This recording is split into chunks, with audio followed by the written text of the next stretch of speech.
안녕하세요. 반갑습니다. 지난주부터 사부작 캠페인 시작하고 있는데요. 사주하지만 부끄럽지 않은 작은 순종의 실천입니다. 지난주 설교에서는 첫 번째 주제로 믿음을 생각하며 하나님을 향한 우리의 마음과 태도, 그리고 예배를 사모하고 준비하는 것에 대한 말씀을 나누었습니다. 어제 문자 받으셨을 것입니다. 오늘의 예배를 위해서 체크리스트를 점검하는 시간 가지자고 문자를 보내드렸는데요. 하셨는지 궁금합니다. 지난주에 이거 나눠드리고 나서 장로님들께서 목사님 그 광고 때 이거 좀 두고 가지 말고 가져가시라고 광고 좀 해달라고 이게 좀 마음이 좀 힘드셨나 봐요. 두고 가시니까 이거 체크리스트 가서 해야 되는데 어떠셨습니까? 어제 하셨는지 참 궁금합니다. 여러 일들로 외부에 있어서 못 하셨을 수도 있겠죠. 하지만 이렇게까지 해야 해 라고 하는 생각을 가지신 분들, 꼭 이것까지 해야 되나 내가? 이런 분들도 있지 않으셨을까 싶고, 그래도 교회가 하는 일이니 한번 해보자 라고 하는 마음으로 또 그런 시간 가지신 분들도 분명히 있을 것 같습니다. 목회자들과 이런저런 이야기를 나누고 또 교회를 위한, 또 성도님들을 위한 그런 계획들을 하고 준비하면서 가끔 위축되기도 하고, 이렇게 한다고 될까? 이런 마음도 사실 들고, 또 열심히 했지만 참여하지 않을 때 좀 마음이 어렵기도 합니다. 하지만 그럼에도 불구하고 저희는 이와 같은 노력들을 앞으로 계속 하기로 마음을 먹는데요. 이유는 이와 같은 일들이 여러분들에게 하나님과의 그 관계 속에서 유익함이 된다라고 하는 확신이 있기 때문입니다. 하지 않는 것보다 계속해서 이와 같은 캠페인도 하고 또 요청도 드리고 어떨 때 보면 좀 때도 쓰고 하면서 누군가 한 분이라도 참여하고 하나님과 깊은 관계로 들어간다면, 준비가 된다면, 유익이 된다면 하지 않을 이유가 없다, 이런 생각을 해보았습니다. 분명 여러분들에게 유익할 것이라고 생각합니다. 그러니 이 기회에 참여하셔서 신앙의 유익을 얻으시는 성도님들 다 되실 수 있기를 다시금 권면드립니다. 오늘은 두 번째 주제인 소망에 대한 말씀을 나눕니다. 먼저 이 소망이라고 하는 단어의 의미에 대해서 좀 생각해 보려 합니다. 우리는 모두 하나님을 믿습니다. 하나님을 믿으면 다 잘 돼야 되는데, 고통이 없어야 되는데, 어려움이 없어야 되는데, 안타깝게도 그렇지 않습니다. 하나님을 믿지만, 또 잘 믿지만 피할 수 없는 고난 앞에 우리는 자주 낙심하고 절망합니다. 그럴 때 괜찮아, 다 잘 될 거야, 하나님께서 분명 도와주실 거야 등과 같은 소망을 우리는 품으며 견딥니다. 하지만 때로는 이렇게 말하는 것이 정말 소망인지, 아니면 근거 없는 낙관이나 또는 막연한 희망은 아닌지라고 하는 의문이 드는 것도 사실입니다. 여러분들은 어떠신지 궁금합니다. 그렇게 소망이라고 생각하고 있지만 또 마음 한켠에서는 이거 아닌 거 아닐까? 이렇게 그냥 마음만 먹는다고 되는 것일까? 하는 그런 또 다른 생각이 들기도 합니다. 우리는 소망과 막연한 희망 또는 근거 없는 낙관을 어떻게 구분할 수 있을까요? 무조건 믿기만 하면 되는 것일까요? 이 질문에 대한 답은 결코 쉽지 않다 생각됩니다.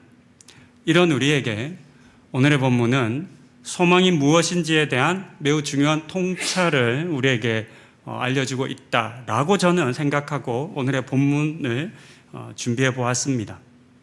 그것은 이 소망이라고 하는 것이, 이 소망이 나 혼자만의 감정과 생각이 아니라 하나님을 기대하는 사람들이 손을 맞잡고 함께 걷는 이 걸음에서 생긴다라고 저는 보았기 때문입니다. 그런 점에서 오늘 우리가 살펴볼 소망은 이 소망의 부제목처럼 우리를 자라게 하실 하나님을 기대하며 손을 잡고 함께 걸어가는 것으로서의 소망입니다. 이 소망을 사무엘상 22장에 등장하는 사람들을 통해서 함께 찾아보시겠습니다. 본문 1절은 다윗이 그곳을 떠나 아둘람 굴로 도망했다라고 간단하게 서술하고 있습니다. 하지만 살펴보면 이 도망은 글처럼 그렇게 단순하지 않았습니다. 쉽지도 않았습니다. 생각해보면 불가능에 가까웠을 수 있는 그런 도망이었습니다. 잘 아시는 것처럼 다윗은 하나님의 선택을 받은 사람이었습니다. 사무엘의 손을 통해 하나님의 사람으로 기름 부음을 받았고 골리앗을 쓰러뜨려 이스라엘 전쟁의 역사를 바꾸었던 용사였습니다. 이후 사울 왕의 사위이자 군대 장관이 되었고 이스라엘 백성들의 희망으로 주목받기도 했었습니다. 그런 다윗이 지금은 급히 굴을 찾아 숨는 도망자가 되어 있습니다. 어쩌다 이렇게 되었을까요? 어떤 일이 있었던 것일까요? 다윗이 뭔가 잘못한 일이나 실수한 것이 있었을까요? 아니면 왕의 자리를 욕심내어 반역을 일으킨 것일까요? 아닙니다. 이유는 사울 왕의 시기와 미움 때문이었습니다. 백성들이 왕인 자신보다 다윗을 더 높이는 것을 보았던 사울이 다윗을 미워하고 시기한 것입니다. 그래서 여러 번 창을 던져 다윗을 죽이려 했고 결국 다윗은 왕궁에서 도망치는 신세가 되었고 대역죄인이 되어 버렸습니다. 21장에서 높당으로 피한 다윗의 모습을 보면, 그리고 하나님 앞에 드려지는 진설병을 먹고자 하는 그 다윗의 모습을 보면 다윗이 먹을 것조차도, 가장 기본적인 것조차도 아무것도 챙기지 못한 채 급히 도망쳐야만 했다라고 하는 사실을 알 수 있습니다. 그렇게 다윗은 도망자가 되었습니다. 이스라엘 땅에서는 사울 왕의 위협을 벗어날 수 없었기 때문에 21장 10절을 보면 이스라엘의 원수의 나라인 블레셋의 가드왕 아기스에게로 피합니다. 블레셋과 전쟁 계속하고 있었거든요. 그러니까 이제 적군으로 가는 겁니다. 요즘 말로 하면 한 나라의 그 군대 장관이면 어느 정도, 그러니까 뭐 국구참모총장 이 정도 되는 사람이 적군 나라에 일종의 망명을 하는 겁니다. 적군이었지만 사울에게서 받는 위협보다는 더 안전할 것이다 라고 생각했기 때문에 그렇게 아기스에게 갔을 겁니다. 하지만 안타깝게도 이 선택도 그리 좋은 결과로 이어지지는 않았습니다. 아기스 왕의 신하들이 다윗을 두려워했고 그를 죽이려 했기 때문입니다. 그래서 우리가 잘 아는 것처럼 다윗은 미친 사람처럼 행동했습니다. 침을 수염에 흘립니다. 손톱으로 문짝을 긁습니다. 자존심이나 체면 등은 모두 뒤로 한 채 겨우 목숨만 건질 수 있었습니다. 아기스 왕이 자기의 자존심 때문에 다윗을 죽이면 당시 사회 문화에서는 상대할 만한 사람을 죽이는 것은 명예로운 일이지만 그렇지 않은 사람을 죽이는 것은 매우 불명예스러운 일이었거든요. 그러니까 아기스 왕은 다윗이 진짜 미친 줄 알았던 거죠. 왜냐하면 자기가 볼 때, 신하들이 볼 때 정말 미쳤나 보다라고 생각할 만한 행동들을 했거든요. 그러니까 그것을 있는 그대로 받아들이고 미친 다윗을 죽이면 자기에게 명예가 이제 없어진다 이렇게 생각을 한 겁니다. 그러니까 다윗을 풀어준 것이죠. 그 다음에 도달한 것이 오늘의 본문이 기록하여 들려주고 있는 아둘람이라고 하는 굴입니다. 아둘람은 히브리어로 피난처, 숨는 곳이라고 하는 의미를 가진 장소입니다. 그러니까 우리가 이 아둘람 굴로 갔다는 것을 다윗이 안전한 굴로 피했나 보다, 피난처를 잘 찾았나 보다 라고 생각할 수 있습니다. 하지만 사실 다윗에게의 아둘람은 피난처가 아니라 무너지는 자리, 절망의 자리였습니다. 우리는 이 아둘람 굴에 숨어 있는 다윗을 한번 생각해 보아야 합니다. 그는 어떤 마음이었을까요? 그의 감정 상태는 어떠했을까요? 내가 정말 기름 부음 받은 사람이 맞을까라고 하는 하나님의 약속에 대한 의심은 없었을까요? 지금까지 왕에게 충성한 것의 대가가 겨우 이겁니까? 라고 하는 불평과 원망은 다윗에게 없었을까요? 왠지 있었을 것 같아요, 저는. 왜냐하면 사람이 다 똑같은데 저를 보고 또 우리 성도님들을 보면 우리의 삶에 항상 있는 거 있잖아요. 하나님의 약속을 믿고 신뢰하는 것은 너무너무 어렵지만 하나님의 약속을 의심하는 것은 굉장히 쉽잖아요. 그렇죠? 믿음은 붙잡는 게 너무 어려운데 불신은 너무 잘 와요. 원망과 불평도 너무 쉽기 때문입니다. 무엇보다 이 시점에서의 다윗이, 이런 상황에 처한 다윗이 소망을 품는다는 것. 괜찮아. 잘 될 거야. 하나님 분명 나를 인도하실 거야. 기름 부으셨으니까 하시겠지. 등과 같은 소망을 품는다는 것은 사실 너무나 힘든 일이었을 겁니다. 정말 그랬을까요? 제가 너무 지나친 억측을 하는 건 아닐까요? 그건 목사님 생각이죠. 우리 위대한 다윗은 그렇게 실망하고 실족하고 낙심하는 사람이 아니에요. 라고 하실 수 있잖아요. 그래서 저의 이런 주장의 근거를 말씀드리려 합니다. 시편 142편이죠. 시편 142편은 그 부제에도 기록된 것처럼 다윗이 굴에 숨어 있을 때 지은 시입니다. 다윗이 굴에 숨어 있을 때 지은 시가 시편 57편과 142편인데요. 142편의 4절 그리고 6절은 이렇게 기록하고 있습니다. 오른쪽을 살펴보소서. 나를 아는 이도 없고 나의 피난처도 없고 내 영혼을 돌보는 이도 없나이다. 나의 부르짖음을 들으소서. 나는 심히 비천하니이다. 나를 핍박하는 자에게서 나를 건지소서. 그들은 나보다 강하니이다. 다윗이 처한 상황이 어떠했는지를 짐작해 볼 수 있는 고백과 부르짖음입니다. 다윗이 뭐라 그러냐면 나는 아는 이도 없습니다. 지금 아둘람이라고 하는 피난처에 와 있는데 뭐라 그러냐면 나는 나의 피난처도 없습니다. 라고 말하고 있습니다. 내 영혼은 돌보는 이도 없습니다. 라고 말하고 있죠. 모든 것이 절망적이고 막막한 상황에 처하고 말았다라는 고백입니다. 아무도 없어요. 저 혼자예요. 심지어 하나님조차도 침묵하고 계신 것 아니신가요? 라고 말하고 있습니다. 이런 다윗이 어떻게 다시 일어날 수 있었을까요? 이런 다윗이 하나님의 약속을 붙잡고 믿음을 지키며 소망을 품을 수 있었던 것일까요? 저는 그 답을 2절에서 찾아보았습니다. 2절은 다윗에게 400여 명의 사람들이 찾아왔다라고 하는 사실을 우리에게 들려줍니다.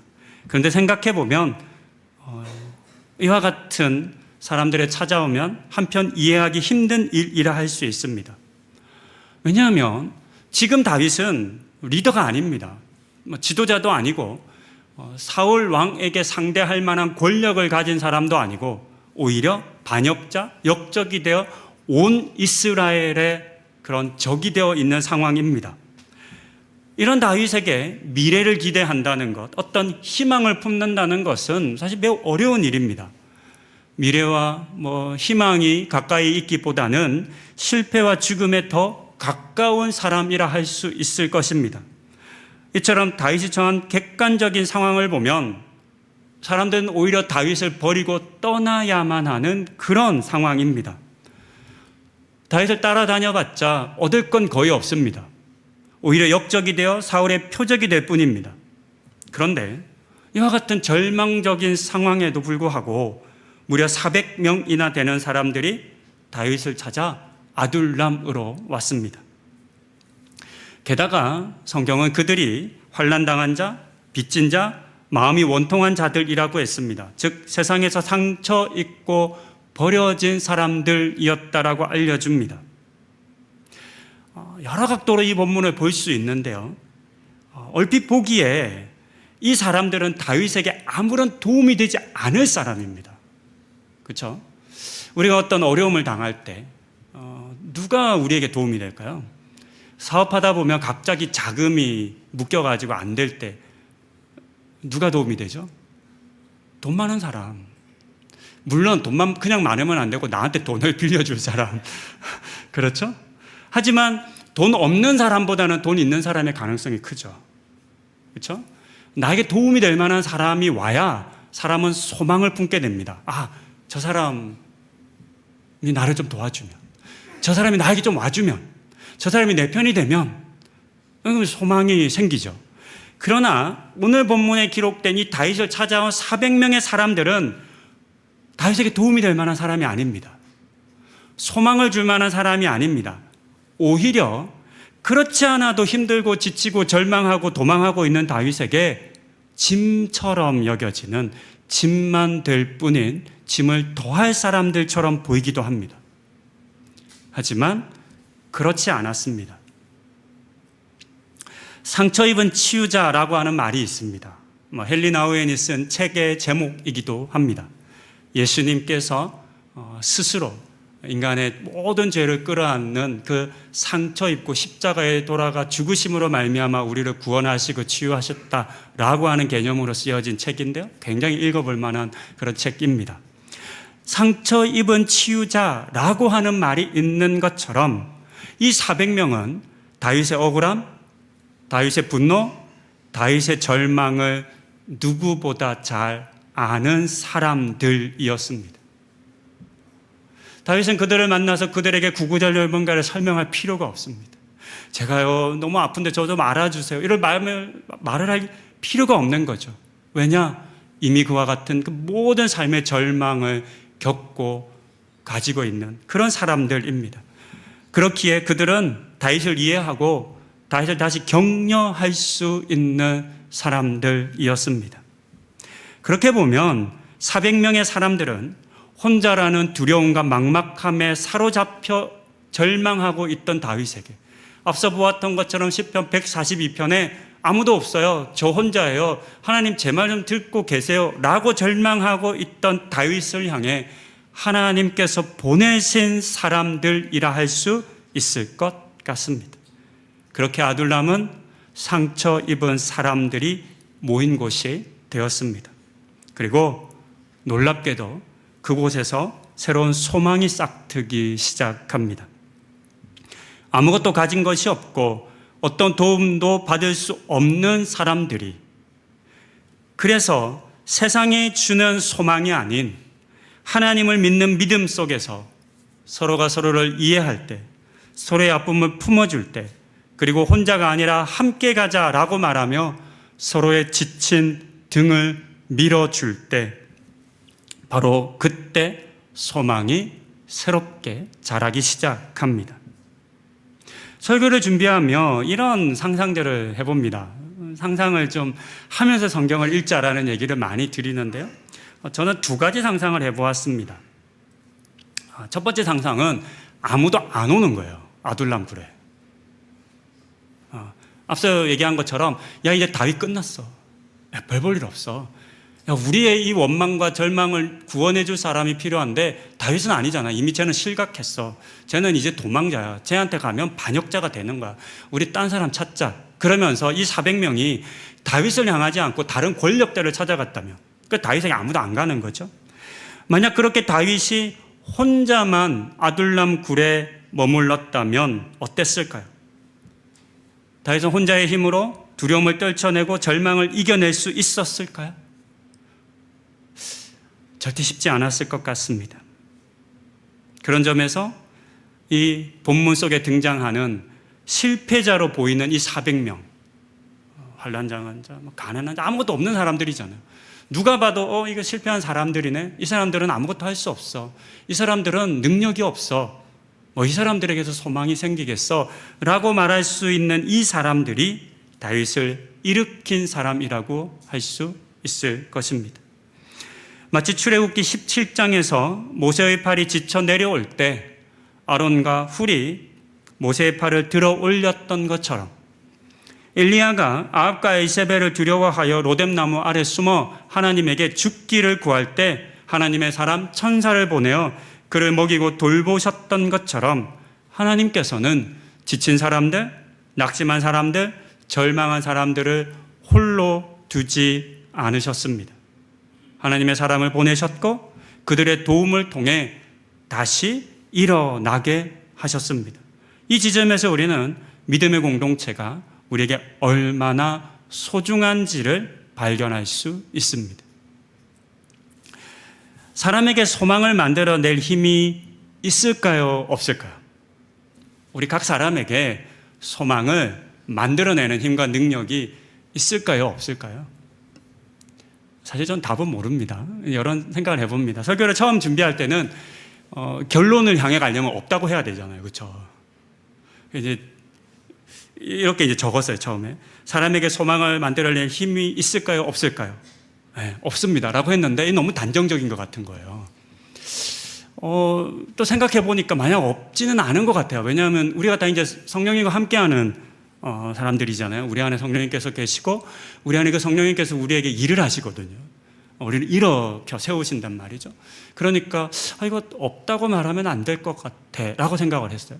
또 한편 이제 있다고 답을 해보면 우리에게 사람에게 소망을 만들어낼 힘이 우리 모두에게 있다면 다 일어나야 되잖아요. 근데 삶을 보면 또 그런 건 아니거든요.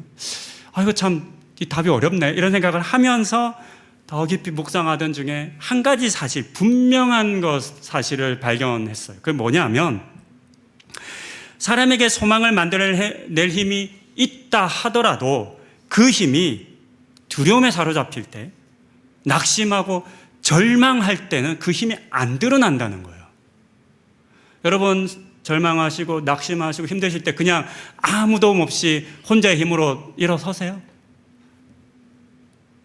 그 같은 소망의 힘과 능력이 그냥 혼자 다 그냥 회복하고 일어나시나요? 그렇지 않죠. 그렇다면 우리는 절망하고 낙심할 일이 없습니다. 혼자서 다 잘 일어나는데. 그렇지 않은 겁니다. 그렇기 때문에 우리는 하나님을 믿으면서도 어려움을 당할 때 넘어지는 겁니다. 낙심합니다. 절망합니다. 그렇게 우리도 살다 보면 원하지 않아도 아둘람 굴 속에 깊이 빠질 때가 있습니다. 그때 나를 홀로 내버려 두지 않고 찾아와주는 사람들이 있다면 얼마나 좋을까요? 위로와 격려를 받고 다시 힘을 낼 수 있을 것입니다. 이것이 제가 생각하는 소망입니다. 나의 어떤 개인적인 감정과 마음과 그런 소망이 아닌, 그냥 낙관이 아닌 믿음을 가진 사람들이 손을 맞잡고 일으켜 세워주고 일어나는 이것이, 이 사건이 소망이라고 생각을 했습니다. 다시 상상을 하나를 더했다, 두 가지를 했다 말씀을 드렸어요. 첫 번째 상상은 아무도 다윗에게 오지 않은 상상을 해봤어요. 두 번째 상상은 400명이 아니라 혼자 가는 상상입니다.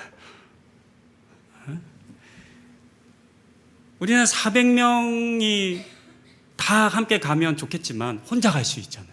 하나님께서 나 혼자 가서 그런 일을 하라라고 말한다면 이를 감당할 수 있을까요?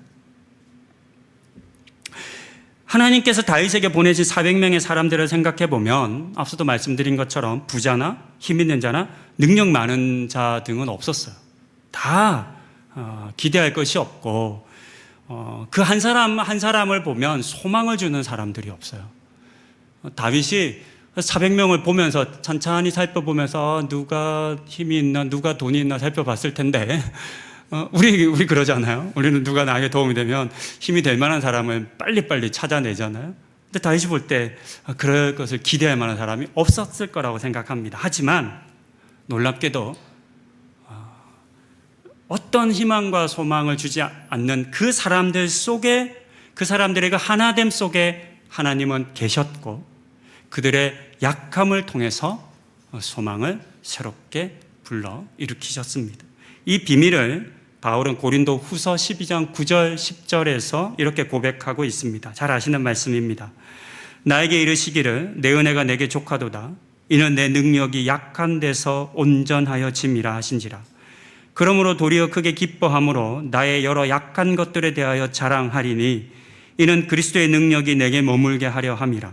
그러므로 내가 그리스도를 위하여 약한 것들과 능욕과 궁핍과 박해와 곤고를 기뻐하노니 이는 내가 약한 그때에 강함이라.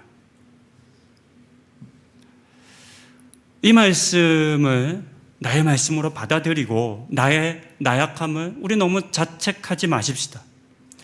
나도 누군가에게 도움이 되고 교회에 유익이 되고 사회에 그렇게 뭔가를 하면 참 좋겠지만 별로 가진 것도 없고 실력도 없고 그렇게 말하며 나는 아무것도 할 수 없다라고 스스로의 가치를 잃지도 마십시다. 본문 속 환난 당한 자, 빚진 자, 그리고 마음이 원통한 자가 나처럼 여겨질 수 있겠지만 놀라운 사실은 그런 나를 하나님께서는 누군가를 위로하는 치료자로 보내셨다라고 하는 사실입니다. 앞서도 말씀드린 것처럼 이 보내심은 나 혼자 감당하는 것이 아니라는 사실을 우리는 기억해야만 합니다. 나 혼자서 다윗을 위로하고 격려하고 소망을 되찾아 주어야 하는 것이 아닙니다. 나 혼자라면 못했을 겁니다. 하지만 나약한 나와 또 다른 나약한 나들이 모여 하나의 공동체를 이루고 이 하나됨의 힘으로 우리는 사역해야 합니다. 그리고 이 같은 하나됨의 공동체가 오늘날 우리가 이룬 교회입니다. 하나님께서는 이미 우리에게 함께 손잡고 나아갈 사람들을 주셨습니다. 그렇기에 이미 주신 나와 하나됨을 이루라고 하신 사람들과 그 하나됨을 이루는 일에 우리는 관심을 가져야 하고 또 노력하고 애를 써야만 합니다. 오늘날 많은 사람들이 다른 사람들과 어울리는 것을 한편으로 불편해합니다. 소통의 시대라고 말을 하기는 하지만 일방향의 단방향의 소통은 굉장히 잘하지만 실제로 마음을 나누는 그 쌍방향의 소통은 점점 더 서툴러지고 있습니다. 누군가와 함께 있다는 것이 때로는 부담으로 느껴지기도 하고 내 진심을 드러내는 것을 두려워합니다. 상처받고 싶지 않아서 또 나를 이해해 줄 것 같지 않아서 사람들 사이에 미리 선을 걷기도 합니다. 하지만 여러 번 말씀드린 것처럼 신앙은 본질적으로 관계적인 사건입니다. 혼자만의 신앙이라는 것은 절대 있을 수가 없습니다. 만약 혼자만의 신앙이 있다면 예수의 십자가 죽음과 부활은 오직 나만을 위한 것이 되어버립니다. 다른 사람을 구원하지 않는 나만을 구원하는 신앙이 되겠죠. 하지만 예수님께서는 나를 구원하셨을 뿐만 아니라 나 아닌 다른 사람들도 구원하셨습니다. 그렇게 신앙은 나를 하나님과 그리고 다른 사람들과의 하나된 관계로 이끕니다. 이것을 부정하거나 무시해서는 안 됩니다. 이처럼 하나님께서 우리를 혼자가 아니라 함께 살아가도록 창조하신 것을 신뢰하고 또한 이 일이 교회를 통해서 이루어질 것을 기대하는 우리 성도님들 다 되시기를 권면드립니다. 단순히 우리 높은 하늘교회만 말씀드리는 것이 아닙니다. 하나님께서 우리 주님께서 십자가상에서 만들어 주신 이 교회라고 하는 공동체, 새로운 공동체에 대한 말씀입니다. 여러분들 주위에 어쩌면 그리 멀지 않은 곳에 아둘람이라고 하는 굴에 들어가 나오지 못하는 지체들이 있을 수 있습니다. 어쩌면 여러분들일 수도 있죠. 소망을 잃고 낙심하고 아파하는 주변의 지체들을 우리 조금만 더 주위에서 살펴보십시다. 그리고 그들을 향해 나아가십시다. 혹 혼자의 힘과 능력으로 감당할 수 없다고 느껴질 때, 힘에 부칠 때 누군가 고통하는 사람들을 찾아가고 위로하고 격려하지만 그게 그렇게 큰 힘이 되지 않을 것처럼 느껴질 때가 있죠. 아무리 얘기해도 도움을 얻지 못하고 이겨내지 못하고 계속 절망 가운데 혼자 고민하고 있으면 어떻게 해야 돼요? 포기해야 돼요? 우리도 지치고 자칫하면 그의 절망이 나에게 와요. 나도 힘들어지잖아요. 그럴 때 어떻게 해야 돼요? 이제 여기까지인가 보다. 이제 그만해. 그래야 될까요? 오늘의 본문은 우리에게 뭐라고 말씀하시는 거냐면 그때 혼자 가지 말고 둘이 가라고, 셋이 가라고. 그것도 안 되면 400명이 가라 라고 그렇게 도전한다라고 생각됩니다. 그렇게 함께 하나된 공동체를 이루어 나아갈 바로 그때 근거 없는 낙관이나 막연한 희망과 같은 감정적인 소망이 아니라 우리를 자라게 하실 하나님을 기대하며 손을 잡고 함께 걸어가며 자라날 참된 소망을 우리가 얻게 될 것입니다. 이것이 어떤 프로그램보다 우리에게 절실히 필요한 참된 교회의 모습이겠습니다. 이 같은 교회를 통한 은혜를 주변에 앉아 계신 분들, 지금 이 자리 여러분 주변에 앉아 계신 분들이 저는 400여 명의 아둘람의 교인들이라고 생각을 해보았습니다. 이 같은 교회를 통한 은혜를 여러분들 주변에 함께한 400여 명의 아둘람 교인들과 함께 얻고 나누시는 우리 성도님들 다 되시기를 권면드립니다. 기도하시겠습니다. 아둘람을 향해 급히 도망친 다윗의 모습을 우리가 살펴보았습니다. 얼마나 두려웠을지, 얼마나 절망스러웠을지, 얼마나 낙심되었을지, 하나님의 약속을 믿기도 또 소망을 품고 기대하기도 너무나 힘든 그 다윗의 모습을 상상해 봅니다.